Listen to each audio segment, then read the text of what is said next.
আমাদের তেলের দাম শেষমেশ বৃদ্ধি হইল মাননীয় স্পিকার, কিন্তু তার আগে আমরা দেখলাম কয়েক কিলোমিটার জুড়ে লম্বা লাইন। আমরা দেখলাম মাঝরাত পর্যন্ত ড্রাইভাররা দাঁড়িয়ে আছে, তারা তেল পাচ্ছে না, কিন্তু সরকারের সেই ব্যাপারে কোনো হেলদোল নাই। আশ্চর্য হয়ে লক্ষ্য করলাম মাননীয় স্পিকার, মন্ত্রীরা যখন সংসদে বক্তব্য দেন তখন তারা অবলীলায় বলেন বাংলাদেশে জ্বালানির কোনো ঘাটতি নাই, কিন্তু মাননীয় স্পিকার যখন তেল নিতে যায় তখন দেখা যায় 3 কিলোমিটার লম্বা লাইন। মাননীয় স্পিকার, সরকার সম্ভবত কিছু পদক্ষেপ গ্রহণ করবার ঘোষণা দিয়েছে। তার একটা হচ্ছে মার্কেট প্লেস 7টা বাজে বন্ধ করে দেয়া।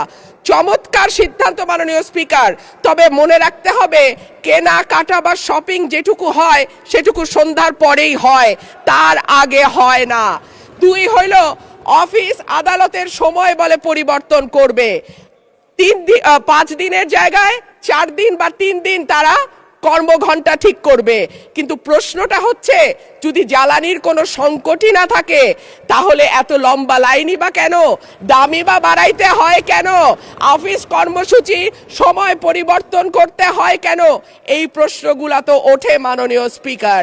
মাননীয় স্পিকার, আপনার মাধ্যমে এই সংসদের কাছে আমি জানতে চাই, জ্বালানি মন্ত্রীরা যখন গণমাধ্যমে কথা বলেন তখন মনে হয় বাংলাদেশে আল্লাহর রহমতে কোনো সংকট নাই। ওনারা যদি পরিষ্কার করে বলেন বাংলাদেশে বর্তমানে কত দিনের অকটেন ডিজেলের মজুদ আছে, কতদিন চলতে পারবে, পাম্পগুলো কেন পর্যাপ্ত পরিমাণ তেল পায় না, তেলের মজুদদারি। ধন্যবাদ মাননীয় সদস্য।